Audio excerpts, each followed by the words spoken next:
ہے؟ تم نے کہا نہیں، تو ایمان کی خاصیت بھی یہی ہے، جن کے دلوں میں اس کی مسرت رچ بس جائے وہ اس سے لوٹا نہیں کرتے۔ اور میں نے تم سے پوچھا کہ آیا وہ کبھی عہد شکنی کرتے ہیں؟ تم نے کہا نہیں، پیغمبروں کا یہی حال ہوتا ہے کہ وہ عہد کی خلاف ورزی نہیں کرتے۔ اور میں نے تم سے کہا کہ وہ تم سے کس چیز کے لیے کہتے ہیں؟ تم نے کہا کہ وہ ہمیں حکم دیتے ہیں کہ اللہ کی عبادت کرو، اس کے ساتھ کسی کو شریک نہ ٹھہراؤ، اور تمہیں بتوں کے پرستش سے روکتے ہیں، سچ بولنے اور پرہیزگاری کا حکم دیتے ہیں۔ لہٰذا یہ بات جو تم کہہ رہے ہو سچ ہے تو ان قریب وہ اس جگہ کا مالک ہو جائے گا کہ جہاں میرے یہ دونوں پاؤں ہیں۔ مجھے معلوم تھا کہ وہ پیغمبر آنے والا ہے، مگر مجھے یہ معلوم نہیں تھا کہ وہ تمہارے اندر ہوگا۔ اگر میں جانتا کہ اس تک پہنچ سکوں تو اس سے ملنے کے لیے ہر تکلیف گوارا کرتا۔ اگر میں اس کے پاس ہوتا تو اس کے پاؤں دھوتا۔ ہرقل نے رسول اللہ صلی اللہ علیہ وآلہ وسلم کا وہ خط منگایا جو آپ نے دحیہ کلبی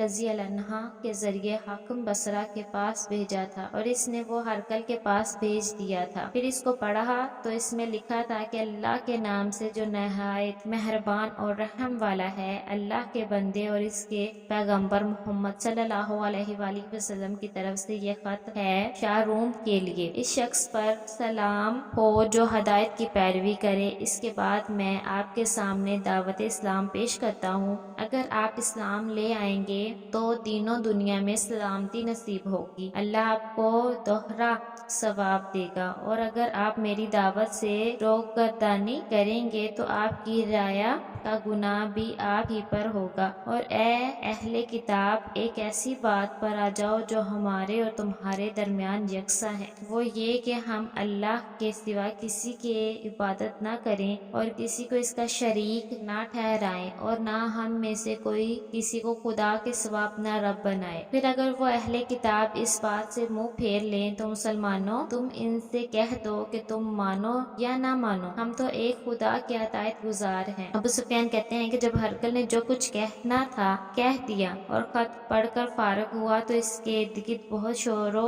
غوغا ہوا، بہت سی آوازیں اٹھی اور ہمیں باہر نکال دیا گیا۔ تب میں نے اپنے ساتھی سے کہا کہ ابو شکبہ کے بیٹے حضرت صلی اللہ علیہ وآلہ وسلم کا معاملہ تو بہت بڑھ گیا ہے، دیکھو تو اس سے بنی اصفر روم کا بادشاہ بھی ڈرتا ہے۔ مجھے اس وقت سے اس بات کا یقین ہو گیا کہ حضور صلی اللہ علیہ وآلہ وسلم ان قریب غالب ہو کر رہیں گے، حتیٰ کہ اللہ نے مجھے مسلمان کر دیا۔ راوی کا بیان ہے کہ ابن نادور ایلیہ کا حاکم ہرقل کا مصاحب اور شام کے نصارہ کا لاٹ پادری بیان کرتا ہے کہ ہرقل جب ایلیہ آیا ایک دن صبح کو پریشان اٹھا تو اس کے درباریوں نے دریافت کیا کہ آج آپ کی حالت بدلی ہوئی پاتے ہیں، کیا وجہ ہے؟ ابن نادور کا بیان ہے کہ ہرقل نجومی تھا، علم نجوم میں وہ پوری مہارت رکھتا تھا۔ اس نے اپنے ہم نشینوں کو بتایا کہ میں نے آج رات ستاروں پر نظر ڈالی تو دیکھا کہ ختنہ کرنے والوں کا بادشاہ ہمارے ملک پر غالب آ گیا ہے، بھلا اس زمانے میں کون لوگ ختنہ کرتے ہیں؟ انہوں نے کہا کہ یہود کے سوا کوئی ختنہ نہیں کرتا، سو ان کی وجہ سے پریشان نہ ہوں۔ سلطنت کے تمام شہروں میں یہ حکم لکھ بھیجیں کہ وہاں جتنے یہودی ہوں سب قتل کر دیے جائیں۔ وہ لوگ انہی باتوں میں مشغول تھے کہ ہرقل کے پاس ایک آدمی لایا گیا جسے شاہ غسان نے بھیجا تھا۔ اس نے رسول اللہ صلی اللہ علیہ وسلم کے حالات بیان کیے۔ جب ہرقل نے سارے حالات سن لیے تو کہا کہ جا کر دیکھو وہ ختنہ کیے ہوئے ہیں یا نہیں۔ انہوں نے اسے دیکھا تو بتلایا کہ وہ ختنہ کیا ہوا ہے۔ ہرقل نے جب اس شخص سے عرب کے بارے میں پوچھا تو اس نے بتلایا کہ وہ ختنہ کرتے ہیں۔ تب ہرقل نے کہا کہ یہ ہی محمد صلی اللہ علیہ وسلم اس امت کے بادشاہ ہیں جو پیدا ہو چکے ہیں۔ پھر اس نے اپنے ایک دوست کو رومیہ خط لکھا اور وہ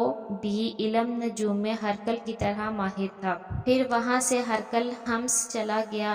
ابھی حمص سے نکلا نہیں تھا کہ اس کے دوست کا خط اس کے جواب میں آ گیا۔ اس کی رائے بھی حضور صلی اللہ علیہ وسلم کے ظہور کے بارے میں ہرقل کے مواقف تھی کہ محمد صلی اللہ علیہ وسلم واقعی پیغمبر ہیں۔ اس کے بعد ہرقل نے روم کے بڑے آدمیوں کو اپنے حمص کے محل میں طلب کیا اور اس کے حکم سے محل کے دروازے بند کر لیے گئے۔ پھر وہ اپنے خاص محل سے باہر آیا اور کہا، اے روم والو، کیا ہدایت اور کامیابی میں کچھ حصہ تمہارے لیے بھی ہے؟ اگر تم اپنی سلطنت کے بقا چاہتے ہو تو پھر اس نبی صلی اللہ علیہ وسلم کے بیعت کر لو اور مسلمان ہو جاؤ۔ یہ سننا تھا کہ پھر وہ لوگ وحشی گدھوں کی طرح دروازوں کی طرف دوڑے مگر انہیں بند پایا۔ آخر جب ہرقل نے اس بات سے ان کی یہ نفرت دیکھی تو ان کے ایمان لانے سے مایوس ہو گیا، تو کہنے لگا کہ ان لوگوں کو میرے پاس لاؤ۔ جب وہ دوبارہ آئے تو اس نے کہا، میں نے جو بات کہی تھی اس